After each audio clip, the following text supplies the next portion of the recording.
Para falar desse Palmeiras, PVC, porque tem informação, como eu já havia anunciado na nossa manchete, do Danilo Lavieri e também do nosso Flávio Latifi sobre essa redução na dívida do Palmeiras.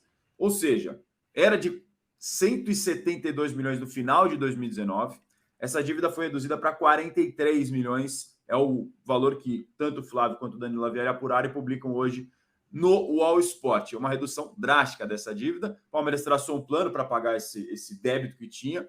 Inicialmente, pagava o que devia a empresa com os valores das vendas dos jogadores, depois passou a pagar com débito, pagar o débito com premiações dos títulos conquistados nos últimos anos. E vamos combinar que não foram poucos os títulos que o Palmeiras conquistou e isso ajudou nessa montanha de dinheiro que vai entrando. Crefisa fez aportes financeiros para contratar jogadores ou renovar contratos. Borja, que veio do River Plate, Vitor Hugo, do Bahia atualmente, Alejandro Guerra, Daverson, que hoje está no Cuiabá, Carlos Eduardo no Alanyaspor e o Dudu, que até hoje segue no clube, sofreu recentemente grave lesão de ligamento no joelho e está fora pelo restante da temporada. O UOL entrou em contato com o Palmeiras sobre a previsão para quitar totalmente essa dívida, que ainda é pendente de 43 milhões de reais. O clube afirmou que o cronograma contábil é assunto interno.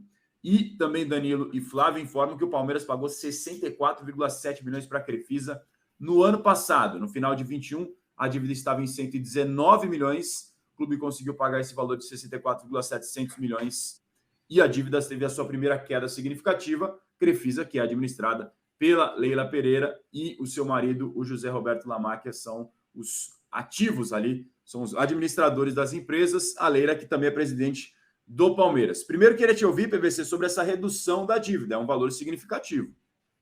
São 130 milhões, né? De 170 para 43, são 130 milhões praticamente. Quantos jogadores você compraria com esse dinheiro? Aí tudo Roberto depende Pereira, de como você negocia. Claro.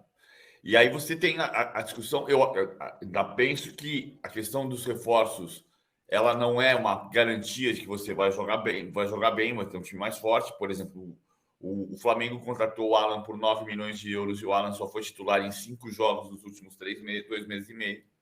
Então não é uma garantia de nada, mas é um dinheiro que quem causou a dívida foi a Crefisa, que disse que fazia o investimento, que depois, pela questão contábil, porque a dívida nasce do seguinte: a Receita diz para a Crefisa: olha, você pode fazer como doação, mas nesse caso tem que pagar imposto.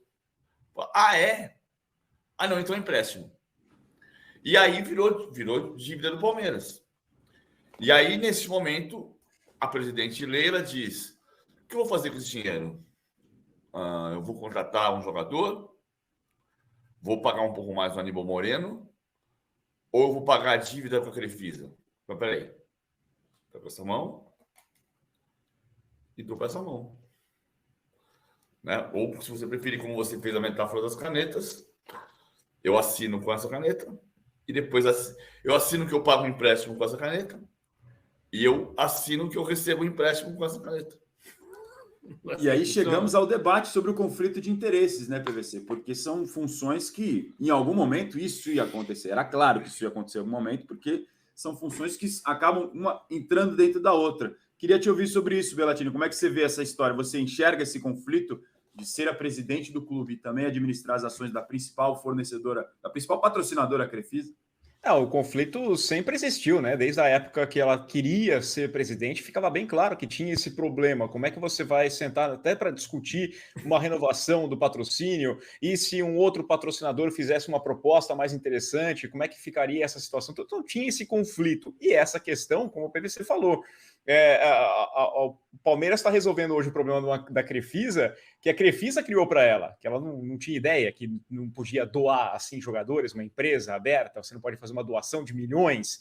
E vamos até lembrar, né, os nomes que estão lá na matéria dos jogadores contratados, poucos trouxeram algum benefício para o time, mas naquele momento era badalação, vamos trazer o Borja, faz isso, tá aqui de presente, e depois tem que pagar, e aí na hora de pagar fica esse problema, porque a gente vê, o time está rendendo, o time está aí, semifinalista da Copa Libertadores, está brigando, é o segundo colocado no Brasileiro, ainda tem chances de conquistar o título. Para mim é o time que pode brigar com o Botafogo, mas tem essa questão, se tivesse com um pouquinho mais de jogador, tivesse trazido o 9 tão desejado, esse atacante, o Abel reclamando, você começar a vender, você começar a sair, não começar a chegar, eu posso pensar em sair também. Toda essa questão vai influenciando no problema do Palmeiras. E é difícil, porque qualquer julgamento que a Leila faça, por mais que a gente julgue correto, ok, equilibrar as contas, ótimo, paga a dívida, só que aí você para e vai ter aquele pensamento, né? E aí, história de parecer honesta, de ser honesta, fica o Chaves vendendo churros lá para ele mesmo, vai lá dar um dinheiro, é o que se faz com o Textor, que vende jogador dele para o time dele na Europa, e aí faz com a Leila. A Leila está resolvendo o problema de pagar a dívida do Palmeiras. Tá, mas ela está resolvendo um problema do Palmeiras ou um problema da Crefisa? Essa dívida influencia mais para que lado? Tem uma coisa que é importante deixar claro aqui. Quando a gente diz que há conflito de interesses, a gente não está dizendo que a gestão da Leila é ruim, né? Eu acho até que a Leila faz uma boa gestão. Sim. E existe uma diferença. É claro que o exemplo que o Rafael deu do Textor, que é muito pertinente, assim como quando o Berlusconi era dono do Milan e da Mediolanum, e a Mediolanum anunciava na camisa do Milan, até que veio a Mota e pagou mais, e ele trocou o patrocinador. Mas a diferença nesse caso, mesmo do Textor, é que o Textor comprou o Botafogo. Então, o Botafogo passou a ser uma empresa do grupo do Textor. Isso é para o bem e para o mal. Aí o conflito de interesses vai existir da torcida do Botafogo não querer que o Adrielson vá para o Lyon. Perfeito. A torcida não vai querer, mas o clube é do Textor. A diferença fundamental é quando o clube não pertence ao presidente, que é o caso do Palmeiras. Então, essas questões todas têm que passar pelo Conselho Fiscal e de fato passou, né? Vamos lembrar que o início da participação da Leila no Conselho do Palmeiras nasceu de uma situação extremamente delicada, quando havia a informação de que ela não tinha o tempo de sócia suficiente para ser conselheira. E houve um aval na época do ex-presidente Mustafa Contursi, com a discordância do Paulo Nobre, que acabou rompendo com Maurício Gagliotti, seu sucessor. O Conselho Deliberativo aprovou a entrada da Leila. Então, você vai dizer, então está tudo certo. Se o Conselho aprovou, passa a estar tudo certo. Continua havendo, mesmo assim, necessidade de passar questões pelo Conselho Fiscal. Mesmo a questão do avião, que vai passar pelo Conselho Fiscal. Quando houver autorização para voos comerciais, a empresa Placar, o acordo da Placar com o Palmeiras, vai ter que passar pelo Conselho Fiscal. Por quê? Porque a Leila Pereira vai dizer que é muito vantajoso ao Palmeiras ter o avião da sua empresa à disposição do time de futebol, e provavelmente ela vai comprovar isso com números de mercado, e ainda assim o Conselho vai ter que avaliar quanto isso significaria em termos de publicidade para a empresa Placar se ela estivesse voando com o Mirassol em vez de voar com o Palmeiras. Então, tudo isso tem que passar pelo Conselho Fiscal por uma razão óbvia. O clube não pertence à sua presidente. O clube é um clube social. É diferente do Botafogo, para o bem e para o mal. Não significa que o Textor não tenha conflito com a torcida que ele deve satisfações ao dizer o Adrielson vai do meu clube para outro clube meu. Mas aí o Botafogo aprovou a venda do futebol do Botafogo para o dono. Né? Passa a ser diferente. É exatamente o que o William Rocha falou aqui. William Rocha não, W Rocha. Eu deduzi que era William pelo W. Falou assim, o Botafogo é SAF. Está falando aqui no nosso chat. Que é a diferença fundamental. O Ivan Quente está com a gente mandando mensagens. O Denis Sol Passos está falando sobre o preço dos ingressos da final da Copa do Brasil. Já vai ser tema aqui no De Primeira. Daniel Peçanha, que está sempre com a gente também participando. Sueli mandando mensagens também. O Júnior. Todos vocês podem votar na nossa enquete que já está no ar. Há conflito de interesses em ser presidente do clube e também do patrocinador? 88% sim, 12% não. Pelo que eu entendi, PVC, você entende que sim. Existe conflito de interesse, isso é inegável.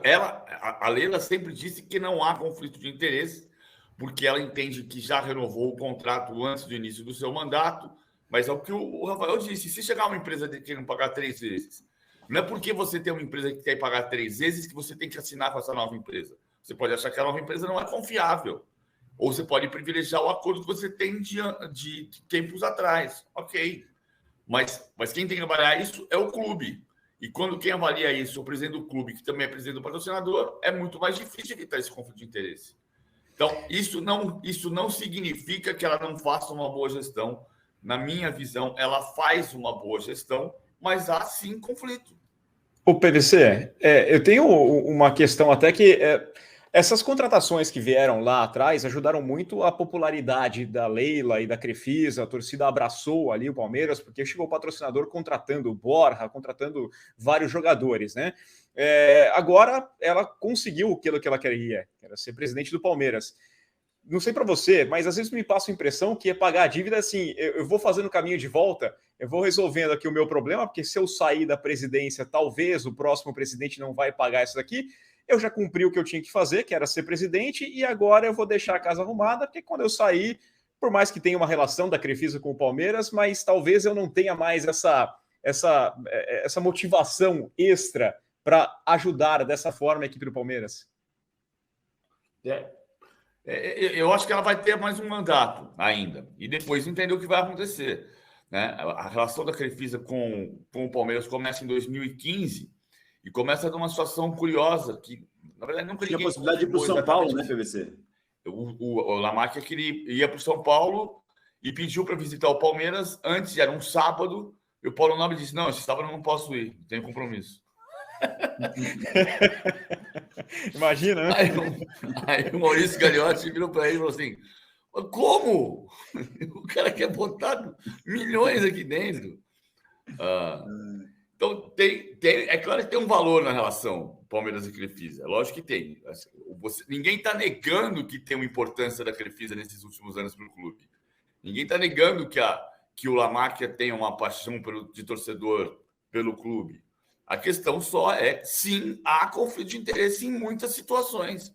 Na situação que eu tenho que pagar o empréstimo, deixa eu ver se eu vou pagar o empréstimo para mim ou vou pagar o empréstimo para mim. Não, acho que eu vou pagar o empréstimo para mim. É o meme, né? Vira um meme na vida real, inclusive. Exatamente. Então, evidente que tem conflito. Fernando Borges está dizendo aqui, só saberemos o real impacto dessa relação quando a Leila deixar de ser presidente, e o Ivan está opinando. A Leila consegue ser pior, porque em cargo público, normalmente o funcionário tenta fazer de tudo para mostrar que não tem conflito de interesses. A Leila nunca teve essa preocupação e atitude, palavras do Ivan Kendi, que também costuma participar com a gente aqui no chat. Ela já falou sobre isso, mas ela fala de um ponto de vista de, não, isso não tem nada demais. E não é bem assim. Pro lado dela, não tem nada demais, claro, né? Porque no entendimento dela, eu sou isento, como a maioria das pessoas quando comentam. Só que é óbvio, para mim não existe dúvida. E nessa questão de contratação de jogador, a premiação, o que eu vou decidir? Eu não sei, PVC, vou até dar um pouco de leigo. Eu sei que o Palmeiras está com as contas muito bem arrumadas, está conseguindo fazer o orçamento direito, está entrando muito dinheiro, mas você tem essa informação? As dívidas com a Crefisa, ela tem alguma prioridade com relação às outras dívidas, por exemplo? Não tem prioridade, não sei a ordem dessa fila. O Palmeiras chegou a bater uma dívida de 500 milhões de reais em 2015. Que foi quando quando saiu o Alexandre Matos e entrou o Anderson Barros. Eu sempre faço essa ponderação porque você saiu de uma política de 69 contratações em 5 temporadas para uma política de 18 contratações em 4 temporadas. A política das 69 contratações em 5 temporadas rendeu 3 títulos e a política de 18 contratações em 4 temporadas rendeu 9 títulos. Não é uma relação... Então, assim, quando se critica o Anderson Barros, eu acho que é preciso sempre fazer essa conta. Com a ressalva de que um estava fazendo uma reconstrução completa e outro dando uma continuidade a um novo momento do Palmeiras. Exato. Não existiria a gestão do Maurício Gagliotti vitoriosa sem a gestão do Paulo Nobre. Não existiria a gestão da Leila Pereira vitoriosa sem a gestão do Paulo Nobre e do Maurício Gagliotti. Não existiria o sucesso do Anderson Barros não fosse a gestão do Alexandre Matos. Então, é complementar. Você não tem que ficar discutindo isso aqui é pior do que aquilo. Mas o fato é que se conseguiu chegar a um patamar a partir do momento em que o Palmeiras bateu 500 milhões de reais de dívida e disse: agora preciso cortar 20% de custo, que foi 2020. Por isso entraram os 3 porquinhos no time, Gabriel Menino, Danilo, Patrick de Paula. Por isso o time foi rejuvenescido, por isso o time parou de fazer contratações milionárias. Tudo isso é parte de uma história. Tinha que pagar 500 milhões de reais de dívida, dos quais 170 milhões eram da Crefisa. E isso está se pagando pouco a pouco, como foi o caso do Paulo Nobre, né?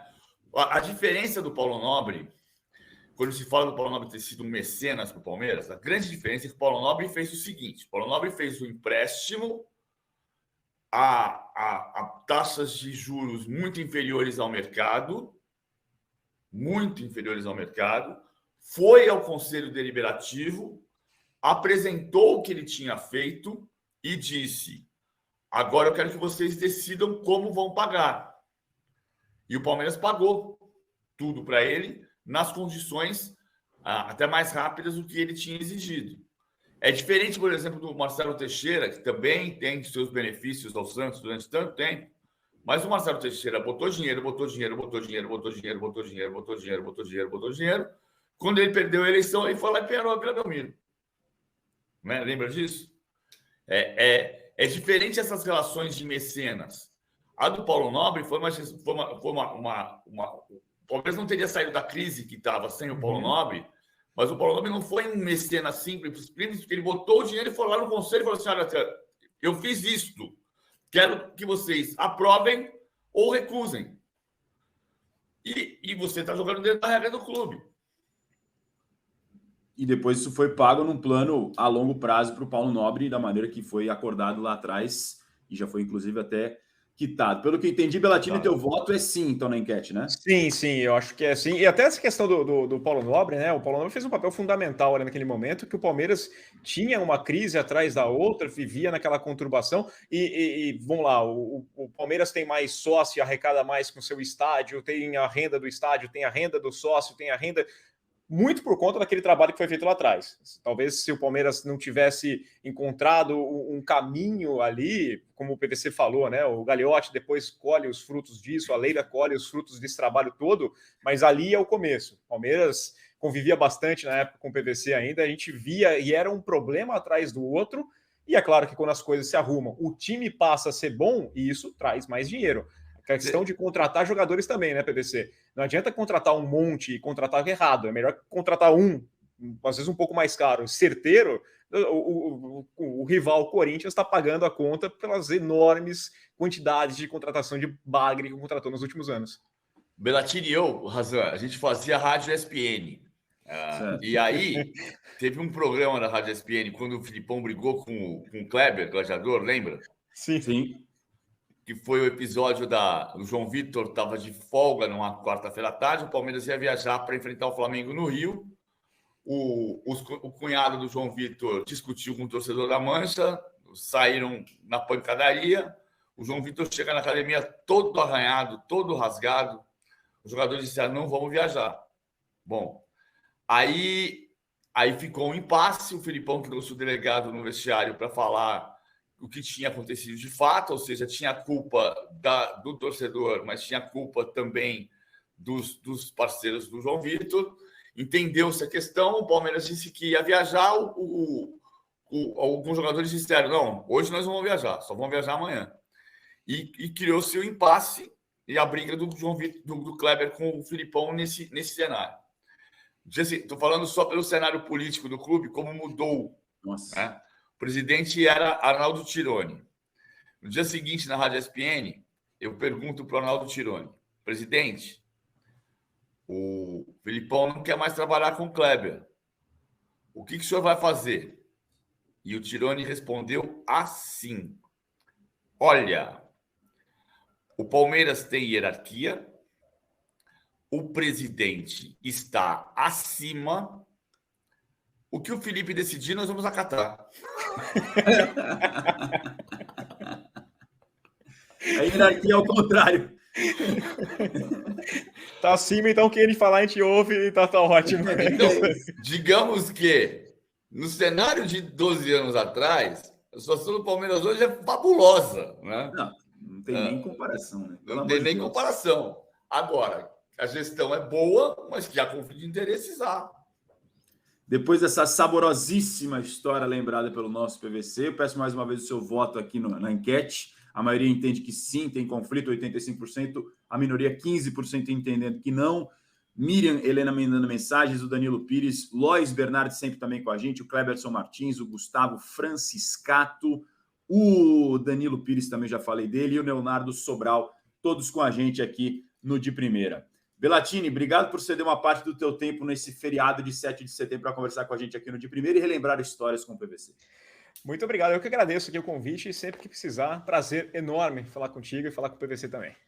Prazer é todo nosso, Belatini, que também apresenta a programação aqui no UOL Sport. O Jogo Certo você pode curtir também com a gente aqui nas semanas das programações do UOL Sport. Fechado? Tem Jogo Certo, tem UOL News Sport, tem Fim de Papo, tem De Primeira, tem de tudo para você continuar com a gente aqui na nossa programação especial. O feriado continua e o programa também. Antes da gente ter a prancheta do PVC para ele falar sobre Pereira, porque eu torcedor, não a Leila, tá? Aí é o Roberto Pereira, não a Leila. Porque o Roberto Pereira, a gente trouxe informação ontem com o André Hernan da possibilidade, do desejo, da oferta que o Palmeiras tem de contratar o jogador, que foi alvo do Santos lá atrás. Não, a negociação não foi concretizada e agora o Palmeiras também deseja.